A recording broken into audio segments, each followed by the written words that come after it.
Okay, we're going to take a look at the game Amateurs to Arms, put out by Clash of Arms and designed by Jerry Shiles and Kevin McPartland.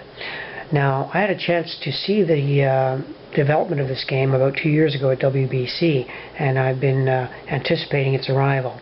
So this won't be a formal review of the game, because I just got it yesterday, and we're just going to be looking at the pieces. Now, the advanced talk on the game is that the pieces are really nice, and I've seen some of them on the net, and we do have some very nice components here. So let's take a look at the game. I should mention the cover artwork for the game, quite nice. Top you've got a picture of the death of Brock at Queenston, and I think that's either the Battle of Lake Erie or Lake Champlain. It's a very attractive box.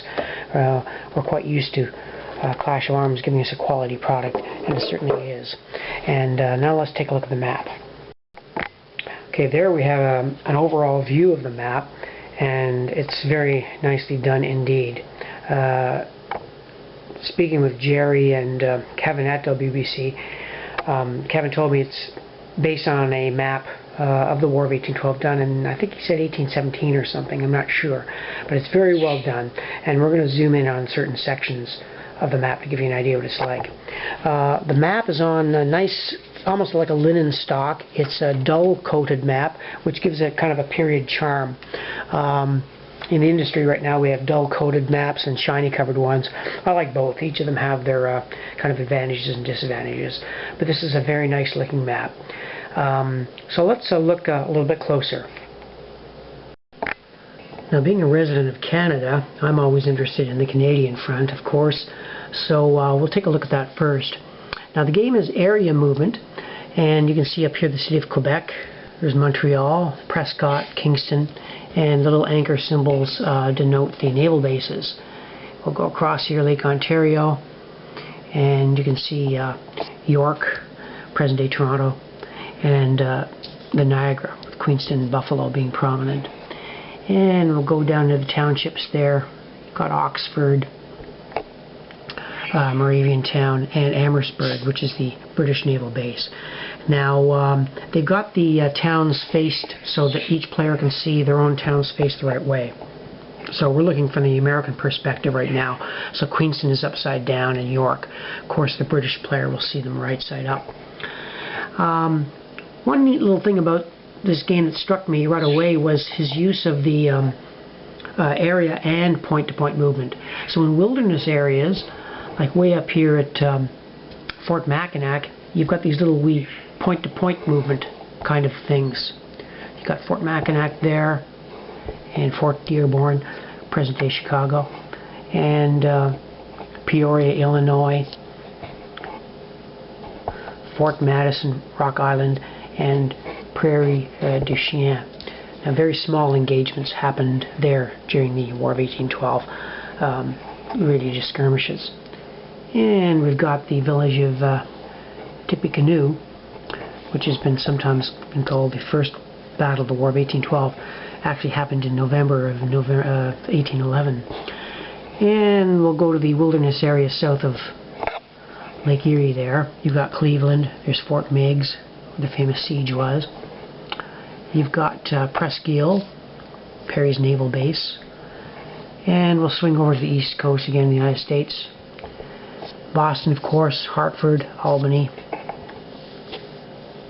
and New York, Baltimore, Washington. You can see the map is just really nicely done. Just a beautiful map in my opinion. And we'll go down the southern coast of the United States.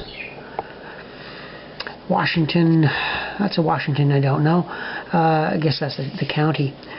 New Bern, Wilmington, Fayetteville. And we're down into Georgia, Savannah. We've got to have New Orleans on here, of course. And that's way over here. And now we're getting into territory I don't know very well. This is Choctaw and Chickasaw Indian country, Cherokee country, and Nashville. And back up to, well, we've got Vincennes there. And again back to Tippecanoe. I'll show you the terrain effects, terrain key rather. Show you a bit of that. I'm only reading the rules now, so I can't comment too much on play. I did get to play test it a little bit at WBC, but there wasn't enough time to complete a game, so I'm not familiar with all the mechanics of it. Here's the famous peace track, which is a big feature of the game. And yeah, there's a British track and a US track. And I noticed that there's a decal here to denote the 200th anniversary of the War of 1812, of course, this being 2012, and it's appropriate that the game came out this year. And we'll just take a quick look at the lakes again from the British point of view. See Quebec there, Montreal, Kingston, and Lake Erie. So that's an overall look at the map. Oh, one more thing I guess I could look at over here is the Napoleon status game track, I guess. This is important for ending the game. The game tries to show very much that the War of 1812 is affected by events in Europe. And there's this kind of neat little turn track. I haven't seen a circular turn track in a long time. That's kind of cute. And the logo for the game, of course, Amateurs to Arms. So that's a look at the map. I see it's designed by Tim Schlief. So all I can say is well done, boys, on a very nice looking map. Now let's look at some of the other components. Now I've been hearing a lot of good things about the cards, which are just beautiful, and I think they've probably set a new industry standard. So I took a picture of them here while they're still sealed. I haven't even broken them out yet, and we'll take a look at some of them. I've seen a few of them on online, and I think they're just terrific. But let's break them open and take a look. There's 155 of these, by the way, so that's a lot of cards for a card game. Let's take a look. Okay, there we go, 155 cards. Now, I got to talk with Kevin and Jerry at WBC about the cards, because some of you may know I'm working on my own War of 1812 game now, Mr. Madison's War, being done by GMT, and that'll be out later this year, we hope. And it was interesting talking with Jerry and Kevin about the cards, because in some cases we chose the exact same name for our cards, and we were totally working independent of each other. I hadn't even met Jerry and Kevin at the time. So I'm going to take a look at some of the cards and see how they compare. It's going to be interesting to see them, because I know in some cases we chose the exact same artwork, which I thought was neat. I mean, how much artwork is there on the War of 1812? Anyway, let's take a look at a couple of cards more close.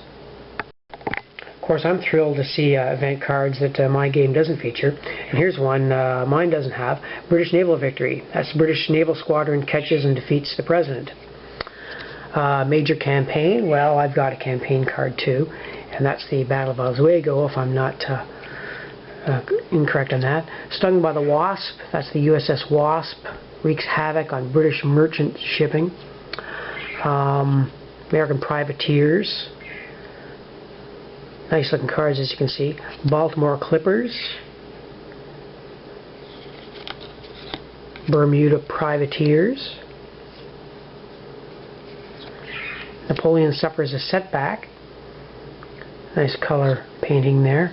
Barshi blows. The Royal Navy warships strike against the American whaling fleet in the Pacific. There's some really neat events in this. Wilkinson reveals all. Magazine explodes. That's to simulate the death of General Pike at the Battle of York, when the magazine exploded and unfortunately killed him. Another magazine exploding card here. Free trade and sailors' rights, unrest in Lower Canada. Well, we won't go through all 155 cards, but you can see that they're very beautifully done. Minor Campaign. I think my game I call it Minor Operations. That's the Battle of Queenston Heights illustration there. March to the Guns. I mean, there's just a mine of information, and believe me, I know the work that goes into these cards.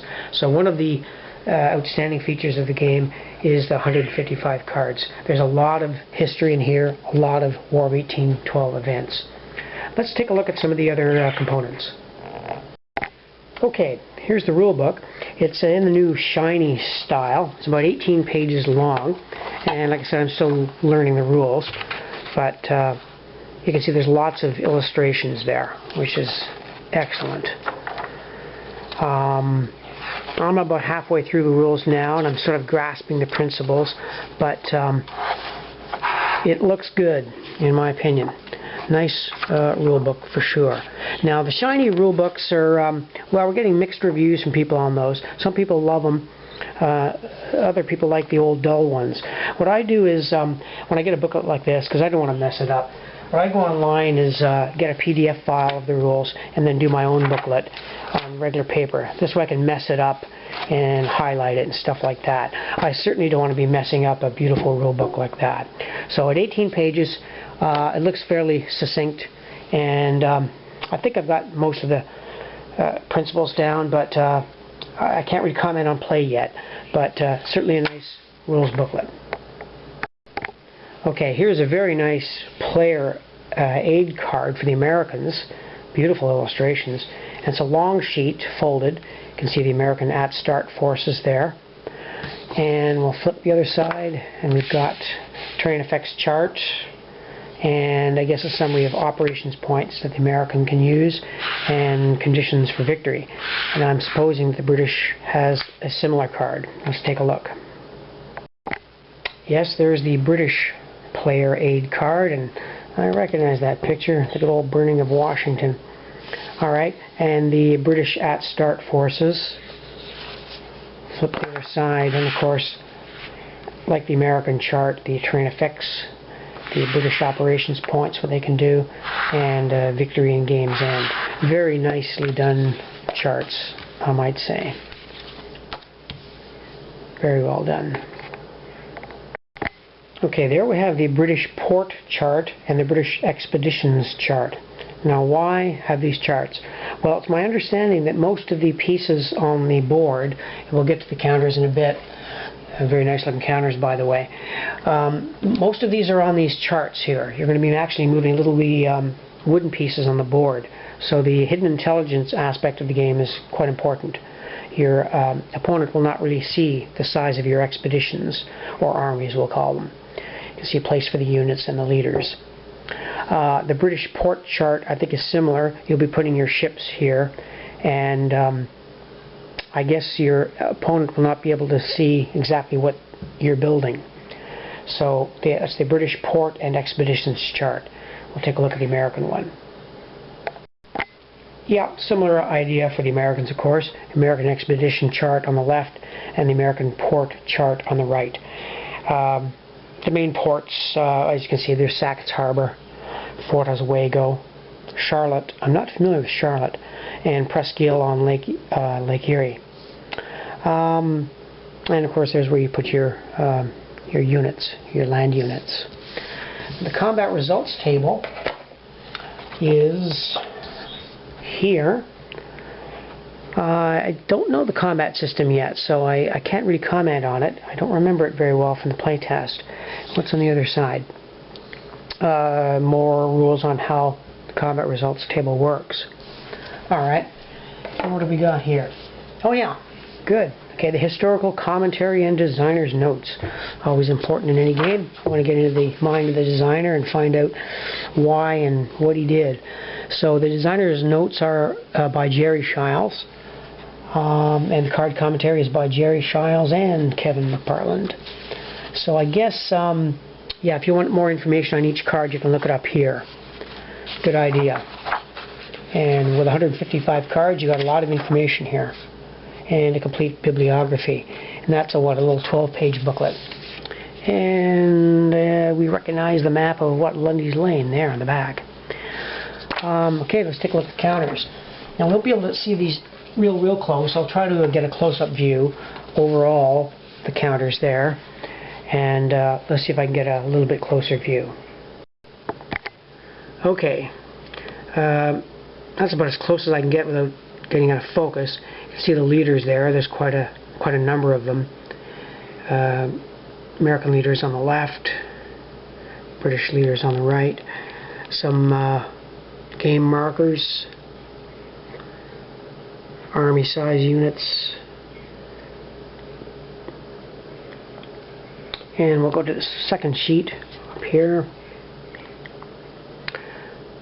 Control markers, I would guess. Forts that can be built. There's your ships, frigates, brigs, etc. Oh, is that ever a cool burning city marker? Really cool. And there's an American flag on a city, which must mean control. And some counters to show that the port is active. So that's the counters. Okay, I mentioned on the game that on the map you're actually going to be moving these little wooden pieces, and you'll be attaching these little stickers to them, British and American, to the wooden pieces. And I haven't done it yet, of course, but I probably exercise caution in mounting them up. You don't want to mess those up. I don't think there's anything particularly tricky about it, but you got to be careful. And well, that's just about all the pieces to the game. Don't know what else to say, except it's an overall very nice looking product.